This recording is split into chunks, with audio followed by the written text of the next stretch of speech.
What do Zimbabweans eat on Christmas?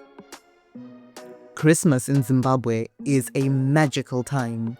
Families gather from the four corners of the earth and they reunite for the holidays. Christmas falls during the summer season in Zimbabwe, so the weather is just as merry as the festivities. Whilst there is no traditional Christmas dinner in Zimbabwe, people do engage in certain traditions. Big family meals, for example, which sometimes involve a barbecue or meat stews prepared especially for the occasion. Households bring food together that they've been designated to provide for the festivities.